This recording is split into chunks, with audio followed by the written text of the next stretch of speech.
Shalom bien-aimés, très ravi de vous retrouver sur ce nouveau numéro de Dévoilement. Dévoilement, c'est l'émission d'études bibliques sur votre télé, la télé évangélique. Et nous sommes très heureux encore de nous retrouver encore ensemble pour pouvoir parcourir les Écritures et décortiquer et comprendre quel est le sens de Dieu par rapport à nos vies, quelle est la volonté de Dieu par rapport à nos vies. Et ce soir particulièrement, nous parlerons de ce sujet sur lequel beaucoup ne s'entendent pas. Je voudrais parler de la prière, comment cela doit se passer. Et nous allons parler de la prière comme Jésus l'a enseigné, comme les apôtres aussi l'ont enseigné dans le Nouveau Testament. Comment nous devons prier, quelles sont les positions de la prière, le combat spirituel est-il biblique, les délivrances, chasser les démons, est-ce que nous devons continuer toujours à faire cela dans la prière de nos jours? Et pour en parler, nous sommes avec le docteur Olivier Nouroué. Bonjour docteur. Bonjour mon cher journaliste. Comment vous allez? Nous rendons grâce au Seigneur. Ok, nous sommes heureux de vous recevoir encore une fois. Merci beaucoup. Alors nous ne serons pas seuls. Comme d'habitude, nous avons un public qui est ici. Ce public représente les téléspectateurs. Ils auront à suivre cette émission avec nous et c'est possible poser des questions et faire des apports. Alors, bonjour cher public. Bonjour. Est-ce qu'on peut se présenter rapidement? Ici c'est le chantre Anderson Toufik. Ici, c'est Koilet Agbodjanta. Ici, c'est Maru Sadoko. Merci d'être venu. Alors, homme de Dieu, comme je l'annonçais tout à l'heure, nous voulons parler de la prière. De façon générale, qu'est-ce qu'on appelle la prière? C'est quoi la prière dans la foi chrétienne? La prière, c'est une expression très importante dans la Bible. Elle désigne notre communication avec Dieu. En réalité, toutes les personnes qui sont en bonne relation avec Dieu doivent avoir une communion et une communication avec Dieu. Et ça, Jésus l'a dit lorsque nous lisons le livre de Jean, le chapitre 15, le verset 7. Vous avez dit, Jean 15, hein? Jean 15, verset 7. Jean 15, verset 7. La Bible dit ceci: si vous demeurez en moi et que mes paroles demeurent en vous, demandez ce que vous voudrez et cela vous sera accordé. En fait, ce texte est la racine du mot prière. C'est vrai que dans la Bible, il y a 221 expressions qui désignent la prière. 176 dans l'Ancien Testament, 45 dans le Nouveau Testament, et le tout éparpillé dans plus de 30 livres dans la Bible. Cependant, la prière a un fondamental, c'est la relation. Il dit, si vous demeurez en moi et que mes paroles demeurent en vous, demandez maintenant. Alors, quand est-ce qu'on commence à demander à Dieu? C'est-à-dire, quand est-ce qu'on commence à prier? C'est lorsque on est en relation avec Dieu. C'est quoi la relation? La relation, c'est la communion et la communication.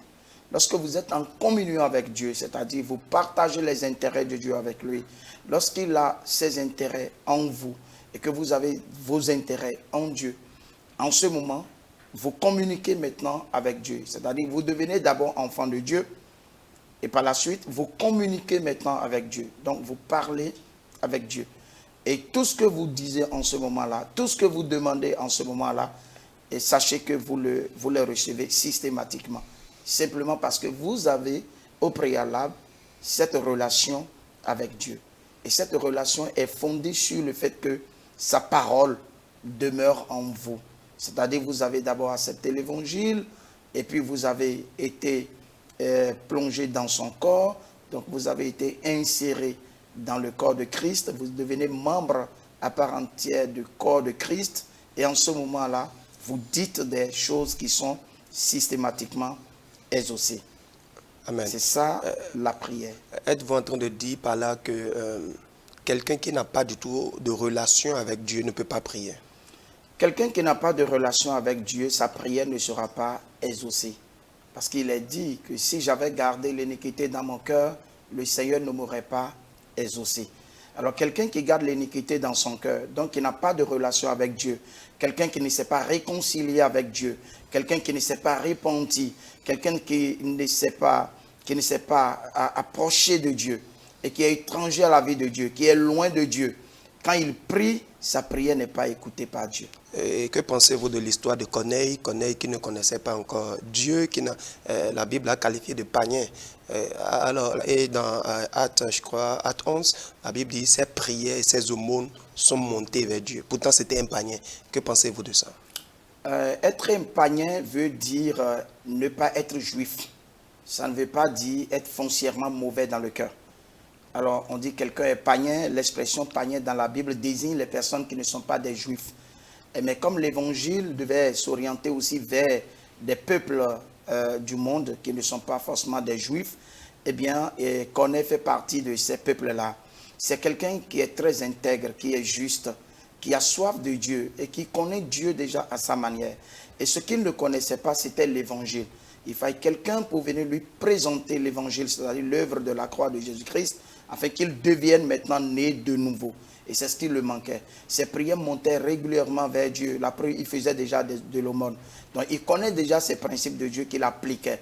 Son cœur était droit devant Dieu, mais il n'était pas sauvé. Parce qu'on ne peut pas être sauvé en dehors de l'évangile, de l'œuvre de la croix. Et c'est ce qui lui manquait. Et ça, il fallait que Pierre soit allé là-bas pour lui prêcher l'évangile. Son cœur était bien droit. Et la prière qui montait vers Dieu, c'était laquelle? C'était une prière de sollicitation. L'aumône, c'est déjà une offrande de sollicitation de la grâce de Dieu. Amen. Et donc, tout ce qui lui manquait, c'était la grâce salvatrice de Dieu qu'il n'avait pas. Sinon, déjà, il était dans les bonnes grâces de Dieu. Amen, voilà. amen, amen. Merci beaucoup, docteur, pour cette lumière. Donc, nous comprenons déjà par cette première partie que la prière, c'est d'abord une relation. Et la Bible a dit dans Jean 15, à partir du verset 7, il dit, si vous demeurez en moi et que mes paroles demeurent en vous. Il dit, demandez tout ce que vous voudrez et cela vous sera accordé. Alors, comprenez simplement que la prière, c'est une relation. Alors, docteur, la Bible nous a parlé de deux personnes qui sont montées dans un temple. Oui. Il dit, il y avait un qui était un pécheur, oui, et l'autre était un juste. Et la Bible dit, le pécheur a levé les yeux vers le ciel et il a demandé pardon. Et la Bible dit pourtant parmi les deux, c'est la prière du pécheur qui a été exaucée. Mais tout à l'heure, vous venez de dire que David a dit, si j'avais gardé l'iniquité dans mon cœur, tu ne m'aurais pas exaucé. Est-ce que Dieu peut écouter la prière d'un pécheur? Oui, absolument, puisque la seule prière que Dieu écoute d'un pécheur, c'est ce que le publicain d'ailleurs a adressé à Dieu. Il dit, on a même dit qu'il n'osa même pas, parce qu'il était là avec un pharisien qui était tellement imbu de lui-même, tellement fier de lui-même d'être pharisien. Il était venu étaler sa justice humaine devant le trône de Dieu. Dieu dit, ça ne marche pas comme ça. Le publicain, il a dit quoi dans sa prière? Il dit, Seigneur, sois apaisé à mon égard, c'est-à-dire, aie compassion de moi. Un peu pour dire que je me reconnais pécheur, j'ai besoin de ta grâce. La grâce de ta miséricorde, la grâce de ton pardon. Et cette prière, c'est la prière que Dieu écoute. C'est d'abord la première prière que Dieu peut écouter d'un pécheur. La prière de la repentance. Quand le pécheur reconnaît qu'il est un pécheur et qu'il a besoin de la grâce, de la miséricorde, il sollicite la grâce de Dieu et Dieu ne reste pas indifférent à ce genre de prière. Alors donc Jésus a dit qu'il est parti à la maison avec ses péchés pardonnés, plutôt que l'autre, le pharisien, qui pensait qu'il était déjà juste. On ne peut pas être juste en dehors de la miséricorde de Dieu, en dehors du pardon de Dieu, en dehors de l'évangile, en dehors du Christ. On ne peut pas être juste. Christ est notre justice. C'est ce que le pharisien n'avait pas compris. Malheureusement, beaucoup de chrétiens se retrouvent dans cette forme-là aujourd'hui, dans ce costume-là, dans cette posture-là, de se croire juste à cause de leur dénomination, à cause de leur religion, à cause de leur position dans une église quelconque. Ils se croient déjà très proches de Dieu. Mais en réalité, si vous ne connaissez pas véritablement et que vous n'avez pas cette conviction de l'œuvre que le Christ a accomplie pour vous à la croix et que vous ne vous identifiez pas à cette œuvre-là, eh bien, il n'est pas sûr que vous êtes sauvé. Eh bien, c'est ce qui s'est passé dans le temple en ce jour-là. Amen. Alors, je voudrais vous demander comment doit se passer la prière, comment on doit prier, puisque aujourd'hui nous allons dans certaines dénominations, dans certaines religions, il y a les gens qui utilisent des chapelets pour prier, il y a d'autres qui vont se prosterner devant des statues pour prier, il y a d'autres qui doivent s'asseoir sur des peaux d'animal pour prier. Alors, comment doit se passer la prière? Comment doit se passer la prière? Évidemment, vous savez, la prière, c'est la communication. Et le seul moyen que Dieu a donné à l'être humain pour communiquer, c'est la langue. C'est la bouche. Avec la bouche et la langue, nous parlons aux hommes. Nous communiquons avec Dieu, nous communiquons avec les hommes. Eh bien, toutes les paroles que nous adressons à nos prochains, ou bien que nous adressons à Dieu, et qui soient des paroles assaisonnées, c'est-à-dire des paroles de sagesse, des paroles de foi ou des paroles d'amour, sont des paroles acceptées par nos prochains. Il en est de même pour Dieu. Vous savez, la prière, il y en a 3 types de prières. Il y a les déclarations, il y a les réclamations, il y a les proclamations. Est-ce que vous pouvez répéter? Il y a 3 types de prières. Oui. Il y a les déclarations. Oui. Il y a maintenant les réclamations. Il y a les proclamations. C'est quoi la déclaration? Jésus a dit dans le livre de Matthieu, le chapitre 12, le verset 36, il dit qu'au jour du jugement, les hommes se rendront compte de toutes vaines paroles qu'ils ont proférées. C'est-à-dire qu'en ce jour-là, Dieu va les ramener et ils vont se retrouver devant des paroles qui sont sorties de leur bouche. Ils ont eu des déclarations vaines. Et dans le livre de Proverbes chapitre 18, le verset 21, il est dit que la vie et la mort sont au pouvoir de la langue. Et que quiconque l'aime en mangera le fruit. Pourquoi? C'est déjà la prière. Il n'y a pas un temps de prière et un temps de déclaration à part. Wow. Tout ce que nous disons à tout moment et en tout lieu constitue déjà la prière. Ah bon? Ah, bien sûr. Wow. Lorsque je me lève le matin et que je suis debout, que je dis Seigneur, je te rends grâce, c'est la prière. Quand je me mets à genoux, je dis Seigneur, je te rends grâce, c'est la prière. Quand je suis sous la douche, je dis Seigneur, je te rends grâce, c'est la prière. Maintenant, l'opposé aussi. Je dis vraiment, je suis fatigué, c'est la prière. Le monde est très dur, c'est la prière. Mon enfant, tu n'es pas bien, c'est la prière. Wow. Ma femme, elle est insoumise, c'est la prière. Tout ce que je peux déclarer de ma bouche constitue déjà la prière, parce que c'est le produit de la langue. Le pouvoir de la mort et le pouvoir de la vie, Dieu l'a déposé sur la langue de tous les êtres humains. Il dit, quiconque sait l'utiliser en mangera le produit. Malgré que tu sens que ça ne va pas, que tu es même malade, que tout semble sombre autour de toi, et que tu peux déjà avoir le courage de déclarer que non, je triomphe là-dessus, tout va bien, tout ira bien, et que tu confesses cela de par ta langue. Tu changes ainsi la situation. Les circonstances vont changer, simplement parce que tu as proclamé le contraire de ce que tu sembles être négatif. Eh bien, le pouvoir du changement, c'est dans la langue. On appelle ça la déclaration. Alors donc, au volant, aux toilettes, dans la rue, et puis sur une moto, au bureau, en marchant, au sport, au marché, tout ce que nous disons, s'il y a de la négativité dedans, nous sommes en train de souhaiter, de solliciter, d'appeler à l'existence quelque chose. Et ça, c'est déjà la prière. Plusieurs ne comprennent pas ça. Ils pensent que c'est quand on se met à genoux seulement qu'on prie. Justement. Ou bien quand on est dans un temple simplement qu'on prie. Ce n'est pas vrai. Est-ce qu'on ne peut pas mettre à part un temps pour dire ce temps, c'est mon temps de prière? Dit qu'on met un temps à part pour un temps de prière, on peut parler peut-être de la consécration, ce temps qu'on prend pour étudier les Saintes Écritures. Ce qui nourrit davantage notre esprit et qui renforce encore notre déclaration. Et ça, c'est la première forme de la prière. Il y a maintenant une deuxième forme de prière, la réclamation. La réclamation, c'est ce que vous réclamez en tant qu'enfant de Dieu. En tant qu'enfant de Dieu, vous méritez, vous êtes héritier de Dieu. Et un héritier de Dieu, c'est celui à qui appartient le trésor de Dieu. Eh bien, devant un manque, l'enfant de Dieu n'a pas à pleurnicher en disant « Seigneur, je te supplie, je t'en prie, donne-moi ceci, je t'en prie, donne-moi cela. » Non, il prend autorité et il prend les choses qui lui appartiennent par droit, par héritage. On appelle ça réclamation. C'est différent de déclaration. La réclamation, c'est le fait de faire usage de son autorité en Christ et de bénéficier des choses qui sont naturellement, sinon spirituellement, qui fait l'héritage du chrétien. Et ça là, vous voyez un peu, il y avait une femme qui était possédée d'un esprit de python et qui suivait les apôtres. La Bible dit que l'apôtre Paul exaspéré, c'est-à-dire en ce moment il était fatigué. Et quand on est fatigué, on fait quoi? on prend son autorité. Et donc, il a pris autorité et il a menacé. Il a dit au nom de Jésus, je te chasse de ce corps. Ça, c'est la réclamation. Okay. Quand vous êtes là et que vous vous sentez menacé, embêté, dérangé par une situation ou une circonstance, vous faites une réclamation. Vous dites que vous êtes enfant de Dieu et vous sortez une parole ointe. Et cette parole-là, c'est l'autorité que vous prenez sur une situation et vous verrez que la solution est là. Ça, c'est la réclamation. Il y a maintenant la proclamation. La proclamation, c'est le fait de proclamer les paroles de Dieu. Les pensées de Dieu sont consignées dans les Saintes Écritures.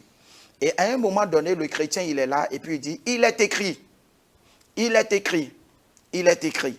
Et de la même manière qu'on ne peut pas prendre un comprimé qui guérit les maux de tête pour quelqu'un qui a les maux de ventre, il en est de même pour les Écritures.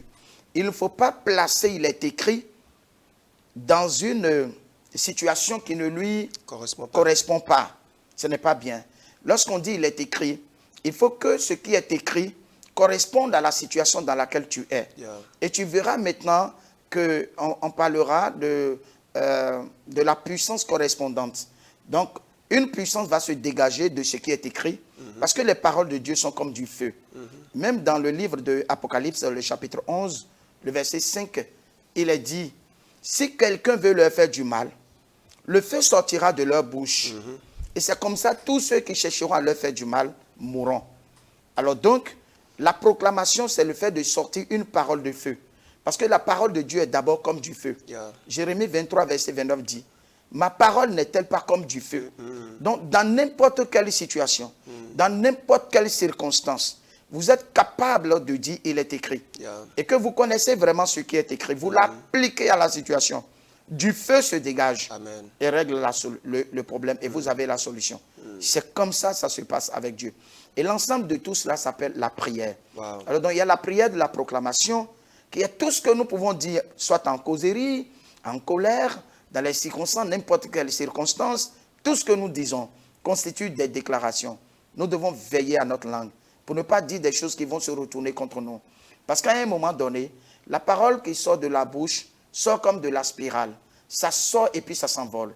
Ça s'envole, ça rentre dans les nuages. Et puis ça se constitue en pluie, en nuage. Et puis ça pleut maintenant sur nous. C'est comme de boomerang. Tu as lancé et puis ça te revient. Jésus a dit à ses disciples, ne maudissez pas, bénissez. Parce que quoi? Votre bouche est ointe. Maintenant, si nous n'avons pas le droit de maudire quelqu'un d'autre, est-ce que nous avons le droit de nous maudire nous-mêmes? Non. Alors donc, il n'est pas important, il n'est pas normal pour un chrétien de dire, vraiment, je suis foutu, ça ne va pas, je n'ai pas de boulot, mon propriétaire est là, tout est sombre autour de moi, je suis perdu. C'est des déclarations qui sont très dangereuses pour le chrétien. Le chrétien doit pouvoir soigner sa façon de parler. Ceux qui le savent, ils le savent. Les chrétiens qui ne le savent pas, ils pensent que c'est lorsqu'on a dit c'est un moment de prière, venez. Et quelqu'un a lancé la requête. Et eux, ils sont en train de parler. Ils pensent que c'est ça qu'on appelle la prière. Ce n'est pas ça la prière. Non, non, ça c'est une motivation. Okay. Mais ce n'est pas la prière. C'est une motivation. Wow. Parmi ces personnes-là, il y en a plusieurs qui ne sont pas capables de se mettre à genoux chez eux 30 minutes durant. Voilà, donc ils se faufilent simplement dans la foule pour dire des choses qu'on appelle les requêtes. Et pensez-vous que c'est mauvais les requêtes? D'une manière ou d'une autre, je ne dirais pas que c'est mauvais, mais je dirais que c'est juste une motivation. Ça ne fait pas partie de la vie de celui à qui on a jeté la requête. Ça ne fait pas partie de sa vie. Et puis encore, celui qui lance la requête dit, nous allons prier pour que Dieu nous sorte de telle situation. Et toi, tu n'es pas dans cette situation-là. Comment tu vas commencer à parler? Donc, tu ne dépends pas de la requête. Wow. Une vie de prière, c'est une vie d'esprit. C'est une vie de relation. C'est une vie de communion et de communication avec Dieu. Ça ne dépend pas de la requête que quelqu'un a lancée. Sinon, l'autre vous aurait prêté des pensées que vous allez déclarer, ce qui n'est pas bien. Homme de Dieu, mais bon, en tant que serviteur de Dieu, des fois, devant l'église, tu conduis une prière, puis à la fin, quelqu'un vient te voir pour dire, serviteur de Dieu, la prière que tu as conduite, c'est comme c'est pour moi que tu as conduit. Des fois, Dieu peut rassembler une foule, mais c'est juste pour une seule personne qu'il a rassemblé la foule, ou même pour 2, pour 3 personnes. Qu'est-ce que vous pensez de ça? Non, ce n'est pas mauvais. Il est juste en train de démontrer sa façon d'être enfant dans le Seigneur. Il n'est pas mature. Il est bébé dans le Seigneur. Parce que s'il grandissait, selon le principe de la croissance spirituelle, il aurait compris que le Saint-Esprit fonctionne sur la base de l'inspiration. Ce n'est pas à toi de lui dire ce qui fait son problème. Tu n'es pas en train de prêcher. Tu n'es pas en train de prophétiser. Tu n'es pas en train de donner une parole de sagesse ni de connaissance. Tu es en train de lancer une requête de prière. En ce moment-là, il dit, mais c'est comme si c'est de moi que tu as parlé. Et toi, tu vas lui dire, oui, c'est ce qui prouve que tu es vraiment bébé. Sinon, le Saint-Esprit t'aurait dit ça depuis longtemps. Wow. Ce n'est pas ici que tu le sauras. Les bébés spirituels sont toujours étonnés par toutes choses, par des requêtes, par des prêches, par tout, parce qu'ils sont bébés spirituellement. Il faut simplement les aider à grandir spirituellement, par l'enseignement, par la connaissance de la parole de Dieu, ce qui va davantage bâtir leur vie spirituelle et les rendre maintenant matures, indépendants. Alors, comment nous pouvons prier alors si nous nous rassemblons en assemblée? Nous sommes dans une église, c'est notre temps de prière. C'est à l'église. Comment nous pouvons prier alors? C'est chacun qui prie selon ses besoins ou forcément il faut quelqu'un qui reste devant pour conduire? Nous avons un exemple typique dans le livre des Actes des Apôtres, le chapitre 13. Vous voyez, les missionnaires s'étaient rassemblés quelque part pour prier. On appelle ça la prière d'ensemble. Alors, il y a une situation, même dans la situation de Pierre quand il était en prison. La Bible dit que les frères s'étaient rassemblés dans la maison de Marie et ils étaient en train d'intercéder. Lorsqu'il s'agit de faire une intercession, eh bien on prie en faveur de quelqu'un. La situation est connue de tout le monde. La situation brûle le cœur de tout le monde. La situation préoccupe tout le monde. Et puis nous sommes rassemblés. Et nous disons, voilà la situation. Chacun connaît la situation. Ce n'est pas quelqu'un qui lance la requête de cette situation-là. Nous connaissons tous la situation. Et nous nous fondrons maintenant devant le trône de Dieu. Et nous disons, Seigneur, nous voulons que tu interviennes providentiellement dans cette situation. Ça, on appelle ça intercession. Mais dans le cas espèce où je parle, nous parlons de l'autosuggestion. C'est-à-dire qu'un chrétien ait une vie personnelle de prière à travers une relation intime avec Dieu pour être dans la communion avec Dieu et adresser une bonne communication avec Dieu. C'est de ça que je parle. Mais l'intercession, c'est le fait que vous portez le fardeau de quelqu'un ou d'un groupe ou d'un pays ou d'un ensemble de choses devant Dieu. Et là, comme ça, vous intercédez. Et l'intercession a des règles. Les intercesseurs doivent répondre à des critères. Il ne faut pas n'importe qui dire j'intercède. Quand je prends par exemple le cas de Paul, qui est en train d'intercéder pour les Juifs, il est allé jusqu'à dire, je préfère être moi-même maudit pour que mes frères soient réconciliés avec Dieu, donc soient sauvés. Alors ça, c'est un intercesseur. C'est la même chose que Moïse a fait dans l'Ancien Testament. Justement. Il dit, Seigneur, je préfère que tu me rejettes si tu dois rejeter ce peuple-là. Un intercesseur, c'est quelqu'un qui monte la brèche et qui joue le rôle de médiateur entre Dieu et celui pour qui il est en train d'intercéder. Vous voyez un peu. Et ça a beaucoup de règles là que les intercesseurs doivent comprendre. Alors aujourd'hui, quand on se rassemble et puis on dit, bon, nous allons prier. Et puis on est en train de crier, on est en train de crier.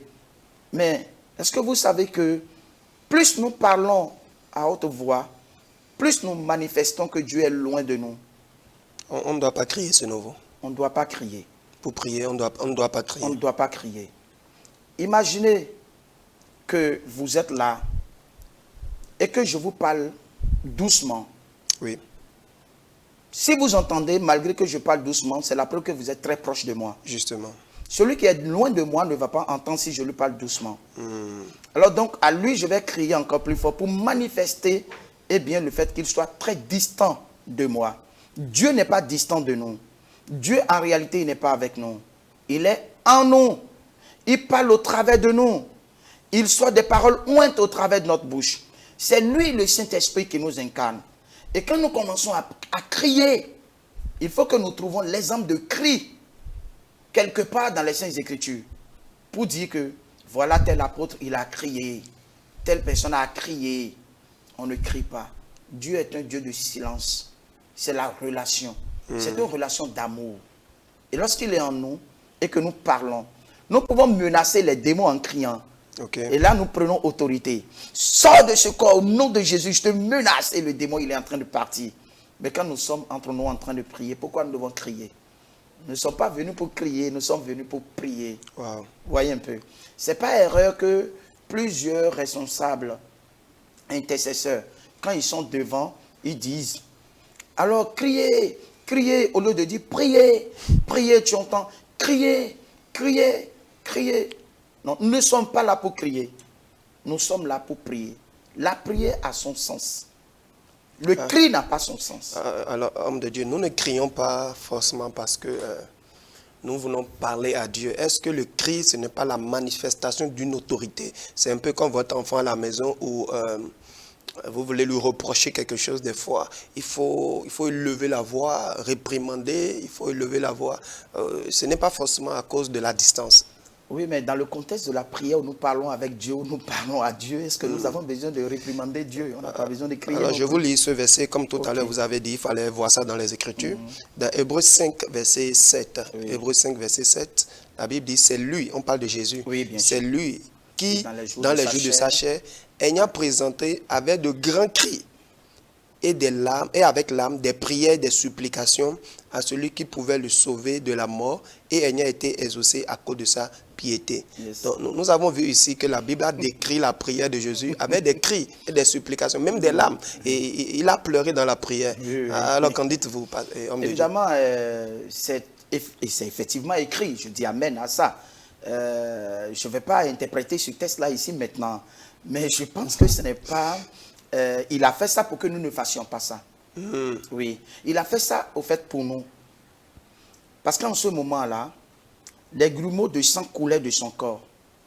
C'était dans le jardin de Gethsémani.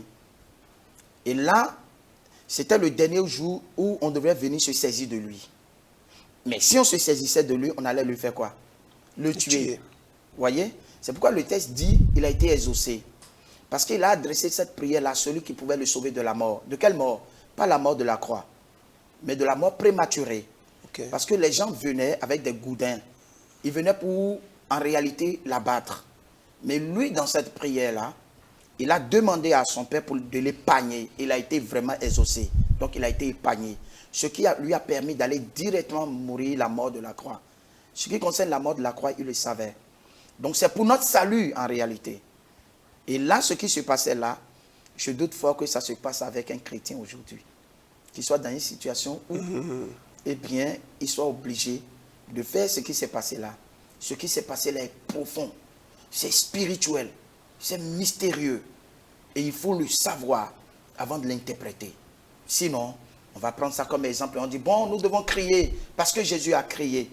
Autrement, on pourrait aller aussi à la croix parce que Jésus est allé à la croix. On pourrait jeûner 40 jours parce que Jésus a jeûné 40 jours. Il y a beaucoup de choses que Jésus a fait. Il a fait pour nous.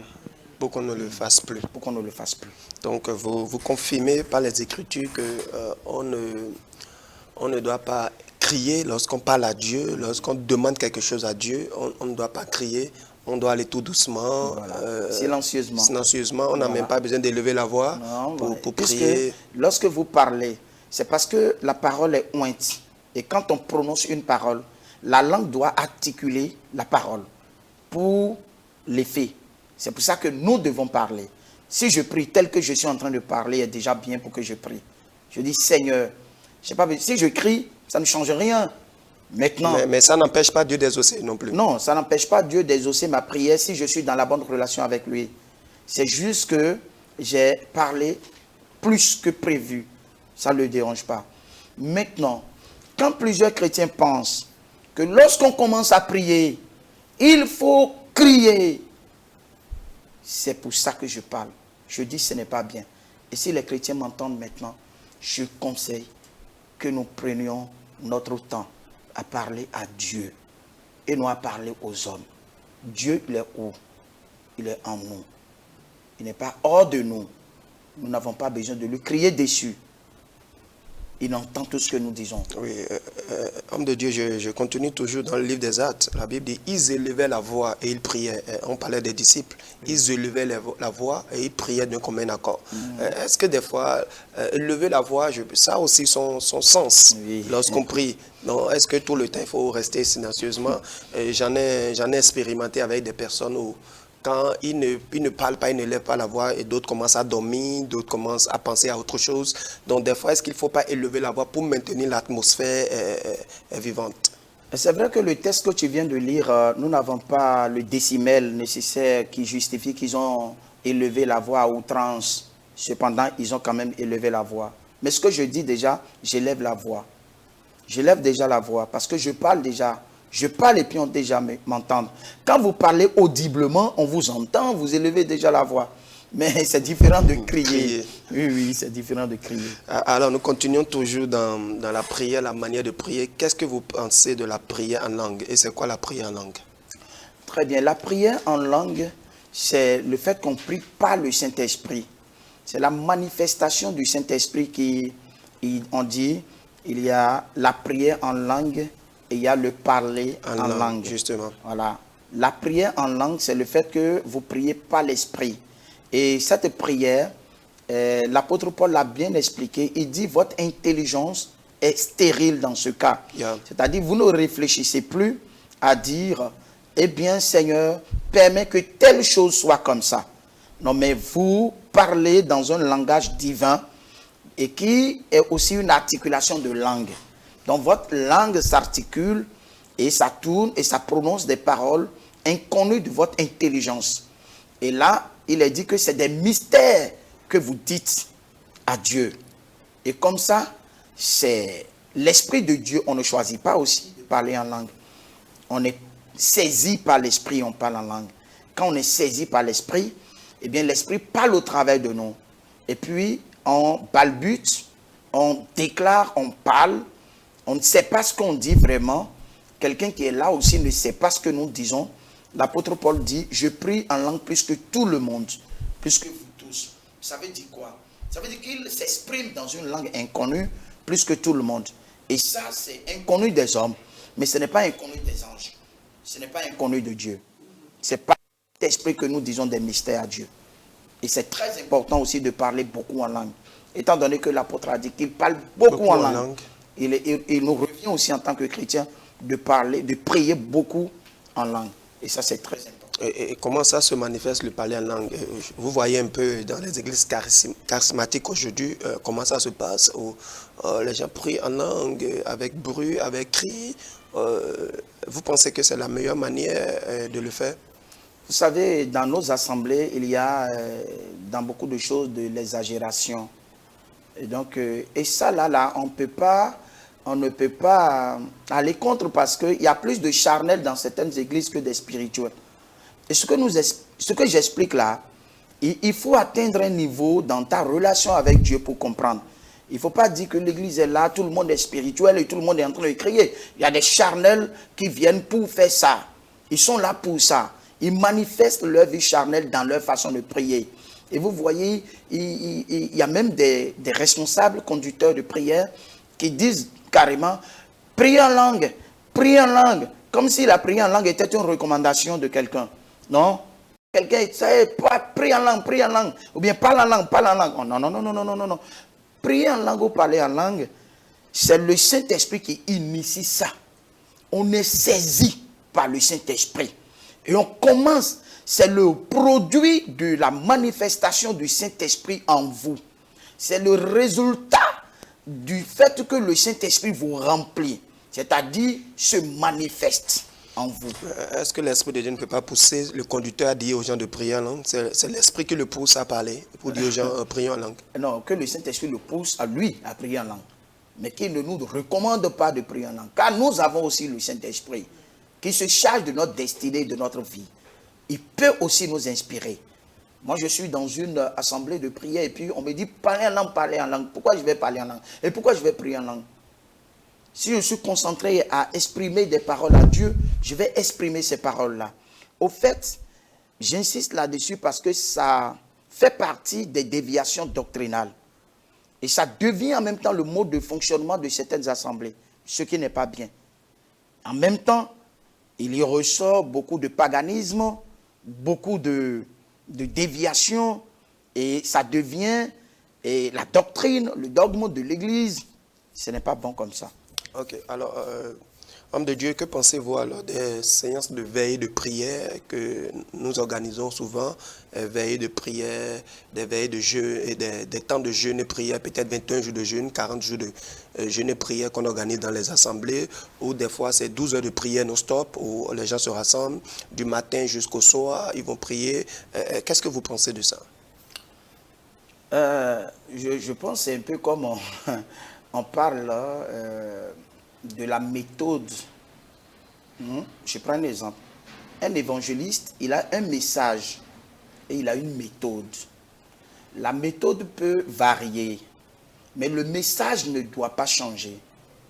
Alors donc, lorsque nous nous retrouvons en assemblée et que nous avons choisi de prier 12 heures, si ça devient notre mode de fonctionnement, ça devient notre rituel, ce n'est pas bien.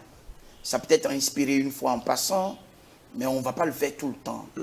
Quand je prends l'exemple des personnes qui disent, cette année-là, on doit jeûner 40 jours, ça devient une règle imposée. Et que chaque année, ils font ça. Ils font ça.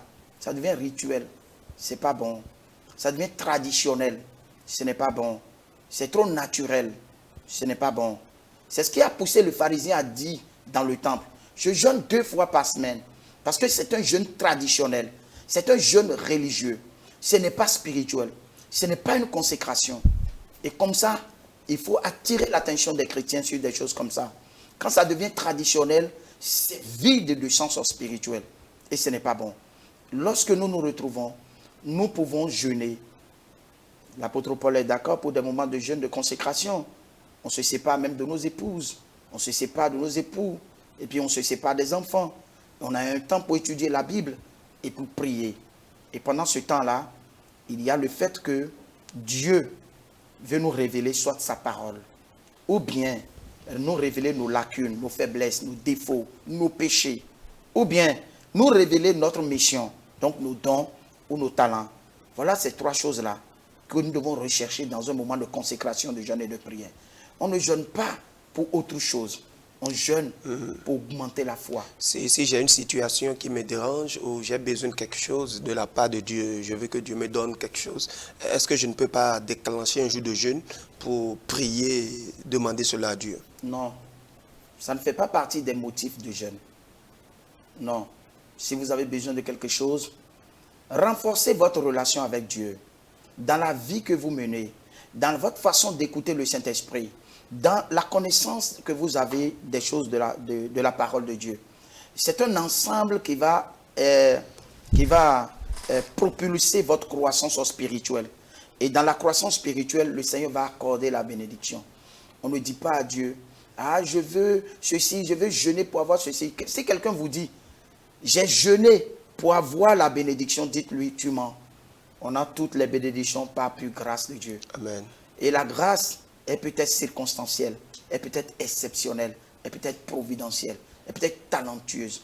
Alors donc, nous bénéficions des choses de la part de Dieu par pure grâce. Maintenant, quand on jeûne, une seule chose nous devons rechercher. C'est pour ça que Jésus a dit, si vous n'avez pas pu chasser ces démons-là, c'est à cause de votre incrédulité. Mais de tels démons ne sortent que par le jeûne et la prière. Il a reproché quoi? L'incrédulité, qui va les ramener maintenant à les jeûner. Pour supprimer quoi de leur vie? Leur incrédulité. L'obstacle à l'exaucement, c'est l'incrédulité. Et quand on jeûne, c'est d'abord pour régler son problème d'incrédulité. C'est-à-dire votre niveau de foi n'a pas atteint le seuil nécessaire pour décrocher certaines choses spirituellement. Et comme ça, vous dites, Seigneur, je passe ce moment de consécration-là. Il peut y avoir dans certains compartiments de ma vie des toits d'araignée que le Seigneur devra nettoyer. Il va régler certaines choses avec moi, certaines lacunes, certaines faiblesses, certains traits charnels. Ce n'est pas parce que nous sommes chrétiens que nous sommes systématiquement spirituels. Il y a dans la vie de chacun de nous des choses que le Seigneur veut réprimander, corriger et changer.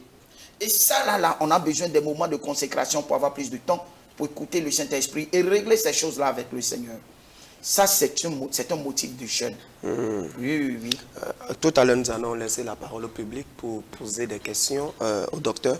Mais avant, docteur, alors, quand nous organisons des programmes dans nos églises aujourd'hui, on dit 30 jours de jeûne de prière pour chasser la sorcellerie, 12 jours de prière pour obtenir son visa ou pour obtenir le mariage. Ou des fois, les hommes de Dieu ont l'habitude de jeûner pour augmenter leur puissance, pour augmenter l'onction. Vous pensez que ça peut être aussi des motifs pour le jeûne et la prière? Je ne sais pas si le jeûne est le quotidien normal de tous les chrétiens. Le jeûne doit être le quotidien des chrétiens. C'est-à-dire, nous devons jeûner. Dit que on ne doit pas jeûner, ce n'est pas spirituel. On doit jeûner. Mais tel que nous jeûnons, et ce que nous recherchons dans nos moments de jeûne, ce sont des choses qui ne sont pas forcément spirituelles. Mais est-ce que ça veut dire que Dieu ne va pas écouter? Il y a beaucoup qui ont jeûné, ils ont fait 40 jours, mais ils n'ont rien reçu. Ce qui est important, c'est de renforcer sa relation avec Dieu. Et sa relation avec Dieu, là, ça part de la vie qu'on mène. Ça part de la vie qu'on a. Ça part de l'Esprit de Dieu qui est en nous. Et cet Esprit de Dieu n'augmente pas sa densité par au moment de jeûne et de prière. Personne ne me dira, c'est parce que j'ai jeûné beaucoup que j'ai reçu beaucoup de puissance. Oui, on entend dire, les hommes de Dieu disent, pour augmenter son onction, il faut être un chrétien qui jeûne régulièrement. Ce n'est pas vrai. Vous savez, là où Dieu n'est pas, le diable, il est là. Et là où la volonté de Dieu n'est pas faite, la volonté du diable est rapidement accomplie là. Et c'est comme ça, vous allez voir plusieurs personnes, ils sont dans des brousses, sur des montagnes, dans des vallées, en train de jeûner et prier, cherchant une puissance. Et le diable qui sait que votre vie ne correspond pas à ce que vous demandez, vous compense en même temps, il commence à vous donner ça. Wow. Et puis vous sortez là-bas, vous commencez à pousser les gens. Les gens tombent. Et les gens tombent et vous dites que vous êtes loin. Ce n'est pas ça l'onction. Non, ce n'est pas ça l'onction. L'onction fait généralement 4 choses. L'onction est d'abord à la base de notre régénération. Celui qui nous a oint, c'est Dieu.